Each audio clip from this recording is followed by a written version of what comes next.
Bueno, estamos con uno de los mayores referentes que tenemos dentro de la gastronomía española. Inés Butrón lleva 42 años, me decías ya. Sí, señor, 42 años. Ya, Para servir a Dios yo estoy cocinando. Es que me da hasta vértigo. Sí. Bueno, hay mucho que hablar con ella.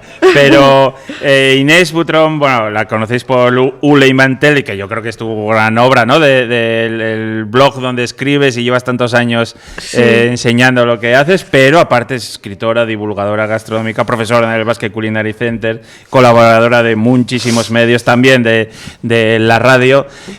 Vamos, un referente, una persona que casi tocas todos los palos y llevas viendo además la gran evolución a lo largo de todos los años de la gastronomía. A veces para bien, a veces para mal, ¿no? Sí, es verdad, eso es lo mejor. Por eso, bueno, uno de los libros que escribís precisamente ocupaba este espacio del siglo XX que va, pues eso, desde el 52, iba desde el 52 al 2010, que han sido los grandes cambios alimentarios, la llegada de los supermercados, la gran distribución, los cambios en las familias, la mujer ya no trabaja solamente en el hogar, etcétera, etcétera, ¿no? No sé, bueno, yo creo que la cocina te enseña una cosa, te enseña a organizarte. ¿Sí? Sí, te enseña a organizarte. En la escuela decíamos siempre adelantarse a los fuegos, es decir, cuando uno cocina y cocina cada día, como lo hago yo, o casi, porque si no estoy aquí es porque ya lo tengo hecho, y están comiendo en mi casa, es porque todos los momentos son hábiles, ¿no? Se te sirve para, mira, voy a empezar con este tema, y luego lo dejo, ya mañana lo acabo, pero ya lo tengo medio en casta, todo eso, y te organizas bien. Pero vivimos en una sociedad en la que cada vez se cocina menos. Pero porque no se quiere tampoco, lo siento, pero te lo voy a decir así de claro, porque no se quiere. Porque no se quiere, porque en realidad estamos en una sociedad que cada vez tiene más tiempo de ocio, y esto lo pueden decir otros sociólogos que no soy yo, que tienen cada vez más tiempo de ocio, que tiene cocinas más tecnificadas, que tiene la compra cada vez más envasada o embotada, es decir, hay productos que ya están casi listos y que son magníficos. Tú puedes hacer una verdura en 0, y tienes tu microondas. Todo eso facilita muchísimo la vida. No lo haces porque no quieres, porque luego igual tienes que fregar un par de platos o te va a hacer un par de salpicaduras, pero no es otra cosa. Pues si tú tienes tiempo de hacer meditación, de ir a hacer ciclo no sé qué, de verte no sé cuantísimas series. A ver, vamos a ver, que si tú puedes ver una serie, mientras tanto se te está haciendo, yo qué sé, un caldo en tu cocina. Si es que no tienes que estar allí animándolo. ¿Y tú crees que será algo como cuando éramos más chavales, ¿no? Y no querías parar en los mismos sitios donde estaban tus padres porque te salía como un poco viejuno? ¿Volveremos a la cocina de siempre como en un círculo para que todo cuadre, como un puzzle sideral, ¿no? Que decimos. Sí, tanto, porque como nadie la conocerá, será exótica. Claro. Es tan viejo que parece nuevo. Ya. Es que todo va a ser tan exótico, ya lo es exótico. ¿Tú sabes lo que el otro día vi en un vídeo del Comidista? Vi a Mikel Iturriaga enseñando un garbanzo seco, casi me da un pasmo. Ya. La gente no sabe lo que es un garbanzo seco. Ya. Tremendo. Pero yo pensé luego, ¿y saben lo que es que están en bote y que solo hay que hacer clac y abrirlo y cocinarlo? Porque probablemente solo lo han probado en hummus industrial. Es decir, a ver, lo siento, pero ya te digo, aquí hay un nivel de pereza bastante estratosférico. Sí. Yo entiendo que hay horarios, yo misma tengo horarios muy locos, pero loquísimos, como todo el mundo. Lo que pasa es que tengo ese defecto, que llego a mi casa y empiezo a pensar, venga, va, ¿qué vas a sacar del congelador? ¿Qué vas a hacer? Mira, ostras, vamos a hacer una cremita que se va a quedar hecha, o mira, con este resto de pisto y un bote de atún que tengo en la despensa voy a hacer una empanada, ni que sea con la masa hecha. Yo qué sé, 1000 cosas, en un plis-plas te lo apaño, ¿no? Y que te puede servir también como desconexión para tus historias o para amueblarlas. Todas esas ideas que tienes en la cabeza, para bajarlas un poco y durante ese tiempo amueblarlas, ¿no? Bueno, a ver, sí que es ver, hay veces, por ejemplo, ahora cuando llegue a casa, pues me vas a ver a Gloria, encerrarme en mi cocina y hacer cosas. Pero lo malo es que mi cabeza no va a parar, porque es que tengo una libreta apuntada de cosas de GastroYar que tengo, pero sin exagerarte, como 5 o 6 temas que me gustaría investigar. Tipos de embutidos que me contó ayer el Lluís, usos del maíz, que antes lo comentaba, me quiero saber usos del maíz, quiero conocer tipos de hierbas silvestres que se han perdido y saber por qué tienen que ver los pesticidas, qué tiene que ver el rechazo del gusto amargo. Entonces estaré en casa y estaré cocinando, pero estaré pensando, seguramente, es más. En mi cocina tengo mi portátil, entonces hay veces que dejo el fuego, me apunto en el ordenador, sí, como un índice, vale, podría hacer esto, y me hago como la estructura del posible artículo y así estoy todo el día. A ver, lo bueno y lo malo de mi profesión es que yo no tengo separación. Claro. Mi vida normal y mi vida profesional están imbricadas. Claro. Yo nunca voy al mercado sin hablar con gente, incluso hay veces que le digo a mi marido, tráete la cámara, es decir, todo está siempre unido, pero bueno, básicamente porque es que, a ver, comerlo tienes que hacer todos los días, sí. Entonces... Bueno, y todo al fin, bueno, que ya lo hablamos en este programa, ¿no? Al final... los sitios donde tú compras y las historias que hay detrás es casi de las pocas decisiones que podemos tener ya los consumidores, ¿no? Eso sí, es verdad, esto también lo han dicho varias personas, entre ellas Mariano Nicolau siempre ha insistido mucho en esta especie de activismo, ¿no? De que si tú te alimentas a ti mismo y haces tú, ni que sean los procesos más básicos y tal, tienes un control, ya no sobre tu salud o sobre la política mundial o lo que te dé la gana, no, es mucho más. Yo creo, que soy una persona muy torpe, yo me siento muy bien siendo hábil con los alimentos, tengo la sensación de que ahí no me manda nadie, que hago lo que quiero, que incluso puedo llegar hasta hacerlo bien después de tantísimos años, es decir, me reconforta, más que tranquilizarme, porque yo creo que eso es una sensación que desconozco,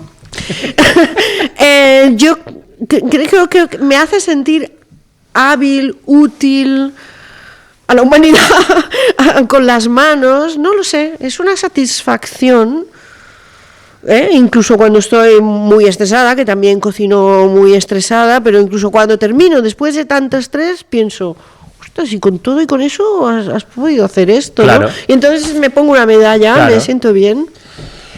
Cuéntame, ¿la primera vez que vienes a Gastrollar?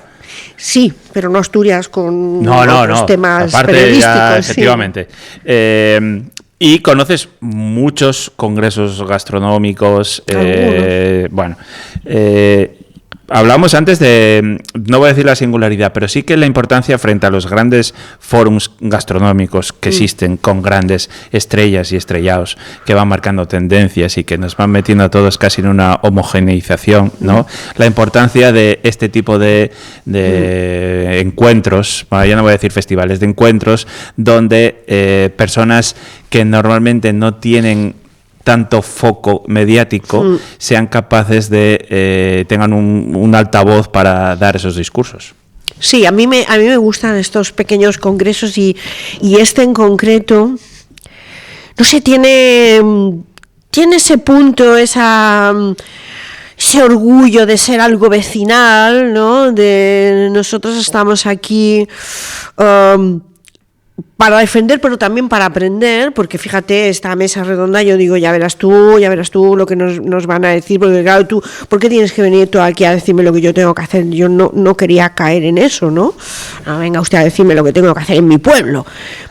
Pero tienen pero hay personas con mucha experiencia que lleváis mucho recorrido y mucho andado y que conocéis mucha cultura y mucho estudiado y que hay opiniones más válidas que otras también, no pasa nada, ¿eh? Solo la gente de un lugar sabe lo que tiene que hacer con su lugar. Yo creo que no podemos venir aquí con el dedo en alto a indicar. Eso y otra cosa, sí. Sí. Es decir, yo creo que la gente está bastante interesada en todo, en todas las ponencias. Todo lo que he visto hasta ahora era una gente que lógicamente es que este es su lugar es su lugar bajo el sol, es que si no lo defienden ellos, ¿quién lo va a hacer? Entonces están interesados por que se les conozca, ¿no? Por levantar la voz de esto es nuestro modo de vida, señores, si nos quitan este modo de vida es que no nos queda nada, ya no sé en qué nos van a dejar, pero también de hacer eso que es muy, eso sí que es muy local y muy rural, incluso, que es hacer piña y aprender, y todas las voces cuanto menos son escuchadas. Después ya cada uno, yo soy partidaria de que cada uno en su casa la barre como le da la gana y nadie tiene que venir a decir nada. Vienes de una mesa redonda precisamente donde el tema era gastronomía rural y gastrificación. Siempre pensamos que la gastrificación afecta sobremanera a las ciudades y a las grandes urbes. No, y a los pueblos también, no sé, a ver, creo que José ha nombrado ha puesto varios ejemplos sobre el tema, pero a ver, yo vengo de Cataluña y sí, claro que también afecta. Por un lado, por ejemplo, te puede pasar que en ciudades, que no voy a decir el nombre, pero que son la Cataluña central, que ahí está toda la idiosincrasia catalana y tal, y tú llegas al centro de esa ciudad y resulta que todos son franquicias. Sí. ¿Vale? Esto por un lado, esto es gastrificación. Pero por otro lado, a lo mejor digo, bueno, pues vale, pues voy a sentarme en tal sitio, el que encuentre, porque creo que aquí debería haber este plato. Pueden pasar dos cosas, una que no esté ese plato y otra que sí está, el precio está elevadísimo y encima no está correctamente ejecutado. Todo eso viene a ser lo mismo, es las dos caras de la moneda de haber convertido el tema culinario, el tema gastronómico, que es fundamental porque es un derecho que tenemos todos a comer dignamente en donde sea y cuando sea, en moneda de cambio, en únicamente algo que sirve para hacer caja a saco. Que sí, que todos tenemos que vivir, que todos tenemos que hacer negocios y tal, pero también hay que pensar que, por ejemplo, en los casos de gastrificación más extremas, por ejemplo, como en la ciudad donde yo vengo, el hecho de que tú no puedas tener una gastronomía local, popular, tradicional. Yo cuando hablo de esto pienso en cosas sencillas, ¿no? Lo primero que está pasando es que hay un gran número de la población que dejas de lado, le dejas sin ese derecho. Por ejemplo, todas las personas mayores. ¿Quién te dará de comer cuando seas viejo? Pues no lo sé, pero va a ser difícil que te vayas a un bar y que te tengas que acostumbrar con 85 años a comerte un ramen, a comerte una empanada argentina, porque es probable que en tu barrio no quede nada más. Entonces, toda la población mayor se queda sin esa posibilidad y es un derecho fundamental. Toda la población que tiene sueldos muy justitos, que también es mayoritaria, tampoco puede, porque ahora mismo, no, pero está bien, si total es un menú de 20 euros, perdone, súmelo usted por 7 días a la semana o por 5, claro, más el transporte, a ver cuánto se está gastando en comer. Claro. Entonces, dígame lo que gana usted, si se puede permitir eso. Es decir, al final no nos damos cuenta, pero es una injusticia social de primerísimo orden. De primerísimo orden. Nos dejan sin lo más básico, que es poder comer dignamente. Claro. O tú, como te hayas metido durante 3 días, 3 empanadas, 2 ramen, unos cuantos tacos y yo qué sé, una hamburguesa y un plato de pasta, al quinto día revientas. Sí, sí. Pues eso es lo que se ve en muchas ciudades, ¿eh? Claro, y luego además con la cultura gastronómica que estamos dejando a las personas más jóvenes, porque tú no puedes competir muchas veces en precio, por supuesto, ni en cantidad de azúcar que tienen todos esos platos que son tremendamente golosos y están muy ricos para ellos, claro. Sí, más ya sabes, todo el Hollywood, el escenario que te ofrece muchas veces comer en ciertas franquicias y el, iba a decir glamour, que no lo hay, pero que parece como que es la moda y que estás ahí. No, sí, claro, es verdad, en la mesa redonda también se ha hablado de lo pernicioso que pueden llegar a ser algunas tendencias de marketing, como por ejemplo todo lo que enaltece toda esta cantidad, todas esas hamburguesas repletas de cosas o todas esas cosas terriblemente azucaradas, que incluso aquellos que dicen que son vegetarianos y veganos, que tú enseguida dices, joder, qué gente más sana, ¿no? Y luego se están metiendo un mogollón de azúcar en cualquier cosa, ¿no? Sí, porque es un objeto de consumo, claro. Es que no tiene un valor cultural, tiene un objeto de consumo. ¿Qué está de moda? El zumito coreano, no sé qué, pues ya está, pues me lo meto. Yo veo por mis alumnos, que son muy jovencitos, ¿no?, que sí que es verdad que ellos les faltan unos pies, unas bases, ¿no? Ahora mismo, por ejemplo, la mayoría de ellos no pisan los mercados, y cuando tú les hablas de, no sé, de platos que uno piensa, ¿no?, que sea en Cataluña, pues yo qué sé, ¿qué le echas a la escudella? Pues no lo saben. No lo saben, porque no se hace nunca o se hace una vez. Es decir, y bueno, y en cambio sí conocen todos los programas, todas las Instagramers, todos no sé qué, es decir, tienen unas referencias muy visuales y muy poco tangibles, muy poco reales. Entonces esto también me preocupa mucho, porque luego pueden llegar a las cocinas y encontrarse con algo que no tiene absolutamente nada que ver con lo que ellos creían. Que suele pasar, ¿no? Vaya. Eso. Y entonces es un nivel de frustración y de decepción tan grande que hay veces que les dirías, de verdad, si ves buenos alumnos, busca otra alternativa, porque es que no te van a tratar y van a desmerecer tu talento. ¿Y existe algún tipo de manera en que podamos nosotros contrarrestar todo esto? Cocinando. Vale. Cocinando y comprando. Es que me gustaría poderte dar una solución más fácil, pero es que no la hay.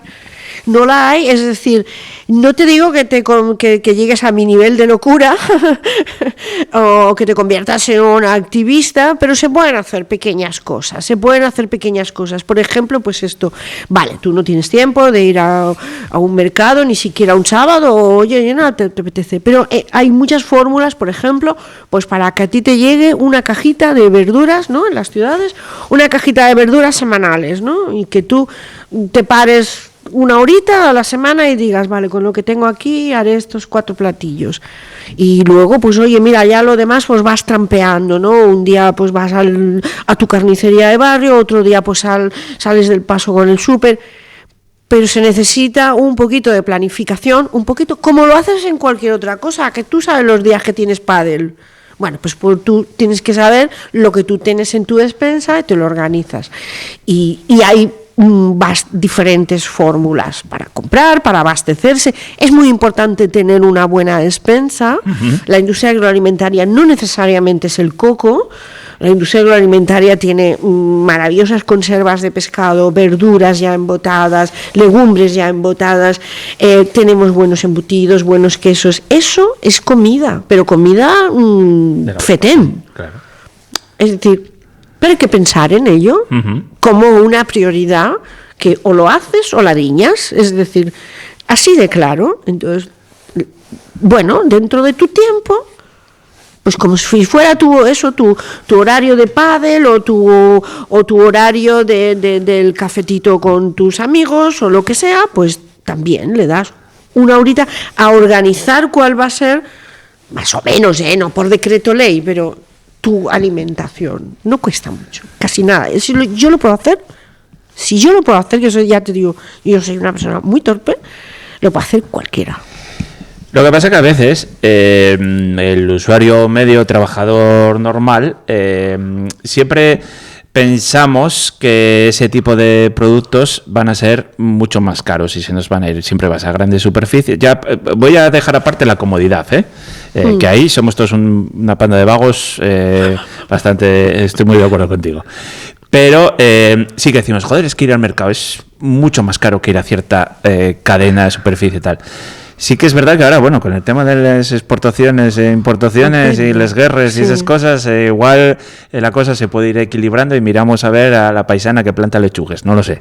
Pero no sé cómo ves todo esto. Hombre, a ver, depende. Bueno, primero, norma número 1. En Cataluña hay una frase muy bonita que es: esto no lo compraré hasta que no lo compren los soldados, cuando compren als soldats. ¿Por qué? Porque ellos van muy canijos, o sea, ellos no tienen... Entonces lo has de comprar en plena temporada y cuando haya mucho. O sea, no te pongas fino y caprichoso y decir yo quiero un guisante en el mes de diciembre. No, usted se espera, y se espera la primavera, que es cuando habrá más. Esto por un lado.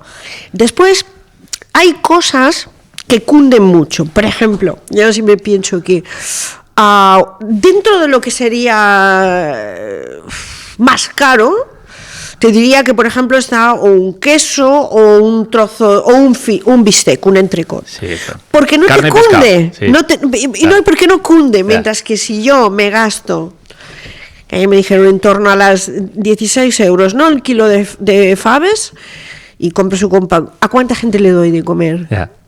Sí. Y encima te puedo congelar una parte, y el día que vengas rápido te saco la fabada. Y podemos comer fabada, yo esto lo digo en mi casa, comíamos fabada 3 días seguidos y no había ningún problema. No, es que hay que variar, no pasaba nada. Estás comiendo legumbre, que es la base y la pirámide de la alimentación sana. Vale. Y ya para ir acabando, oye, no sé si lo sabes, pero hay una moda ahora en todos los gastrobares y sitios así ya un poco más pijos, que todo el mundo tiene calçots. ¿Por qué? ¿Qué necesidad? Vayamos allí a comerlos, pero ¿qué necesidad hay de que la moda última en muchos gastrobares que se llaman así, asturianos, sea comer calçots? Sin que ninguno tenga ninguna vinculación con Cataluña. Que yo entiendo que si vienes de allí, como hay un cocinero que conocemos, que llegue de allí, bueno, pues puedo entenderlo, pero sin ella, ¿qué necesidad? Ninguna, lo siento, perdonadnos, voy a hablar en nombre de los catalanos, perdonadnos, o sea, no, realmente no tenéis ninguna necesidad de estar haciendo calçotadas, porque es que encima las calçotadas, tanto las de Cataluña como las que se hacen fuera, que no las conozco, han perdido totalmente su esencia. Mira, la calçotada era un despiporre de comida en los que un grupo de familias, amigos y tal, se juntaban en el campo, gente que a lo mejor tenía su casa o no, se hacía en cualquier sitio, hay veces en sitios muy cutres, y hacían un fuego, asaban carne, asaban este tipo de cebolla dulce con esta salsa tan rica del romesco o chateau, algunos varía un poco el nombre, y ya está, y luego corría el porrón y aquí paz y después gloria. Claro. Esto era una calçotada, claro, ¿no? Y si vas, por ejemplo, a Valls, a mediados de enero y tal, esto es lo que vas a ver. O sea, esta finura de entrar en el restaurante y pagar un potosí por una cebolla y toda esta parafernalia. Y bueno, yo ya no la hago. Yo, como catalana o pseudo-catalana, yo no la hago, porque no me divierte eso. Esta era una especie de comida sin protocolos, muy populista, era una especie de comunismo alimentario donde cada uno, ¿sabes? Corría el porrón y los calçots, te echabas el chorreón encima, enseguida te grababan, te ponían en las redes y ya está. Vale. Y ya está. Entonces, claro, que ahora eso valga 40 euros por barba. Bueno, Inés, muchas gracias. Un auténtico placer. Y a seguir metiendo caña, que ya es necesario ese discurso. Un abrazo fuerte. Un abrazo fuerte para ti.